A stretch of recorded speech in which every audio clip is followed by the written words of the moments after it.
ছোটবেলা থেকেই মানে আমি যখন থেকে উনাকে চিনি বুঝি যে মানে আমি উনার সিনেমা দেখেছি পিছনে যে আমাদের একটা ভিডিও দেখানো হলো যখন থেকে আসলে আমি বুঝি যে আসলে মানে ওনাদের যে জুটিটা যখন থেকে আমি বুঝি তখন থেকে আমি ওনাদের সিনেমা দেখেছি। আমি একটা সিনেমার কথা বলি, এই যে লাইক এক টাকার বউ একটা সিনেমা আছে, ওই সিনেমাটা it's like I I love it, like আমার এখনো মনে আছে এই সিনেমাটার কথা।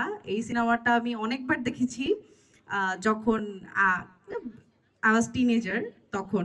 সো ওইটার পাশাপাশি আরো যে সিনেমাগুলো বুশরা আপু বললো ওই সিনেমাগুলো আমি দেখেছি। বাংলাদেশে আমার ওরকম ভাবে এখন রিসেন্টলি আমি বেশ প্রত্যেকটা ঈদেই সিনেমা দেখি।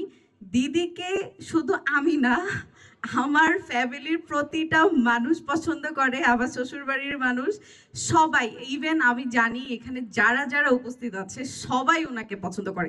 সো উনার আসলে কোনো মানে আপনারা একটু আগে বলছিলেন না যে উনি কেন, অন্য কেউ নয় কেন।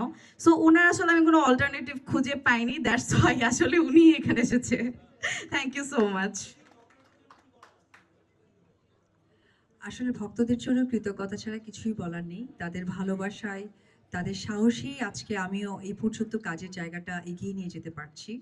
আর আবারও বরাবরই আপনাদের কাছে কৃতজ্ঞতা জানাবো, যারা ক্যামেরা আমার সামনে, ক্যামেরার পেছনে আপনারা যারা আছেন, সবসময় আমার কাজকে এত পজিটিভভাবে পৌঁছে দেন। যখন দেশের বাইরে যাই, তারা তো নিউজ দেখেই আমাকে চেনে। সেই নিউজগুলো কিন্তু আপনাদেরই করা থাকে। ম্যাক্সিমাম মানুষ সাংবাদিক কথা বললেই বলে সাংঘাতিক, বা আপনাদেরকে হলু সাংবাদিক বলে। আমি কিন্তু মোটেও সেটা কখনো দেখি না। আপনাদের আন্তরিকতা কিন্তু প্রচুর, কারণ সাংবাদিকতার পরেও আপনারা পরিবারের একজন মানুষ, আপনাদেরও দায়িত্ববোধটা কাজ করে। সো আমি অন্তর থেকে বলি, আসলে কাজ তো একটা সময় আমি করব না, আপনারা হয়তো বা চলমান থাকবে, কারণ আমাদের এই জায়গাটা একটা গ্ল্যামারের পর তখন আর আসলে কাজ করাটা উচিত হয় না, আর পারিবারিক জায়গা থেকেও তখন স্টপ করতে হয়। কিন্তু আমি সত্যিই বলি, আমি কৃতজ্ঞ জানাই আপনাদেরকে, আপনারা মিডিয়া পার্সোনালিটি যারা আছেন। কখনোই আমি দেখিনি যে আমাকে নিয়ে আপনারা কখনো বাজে মন্তব্য করেছেন। উল্টো আপনারা আমার হয়ে আপনারা সব প্রতিবাদ করেছেন।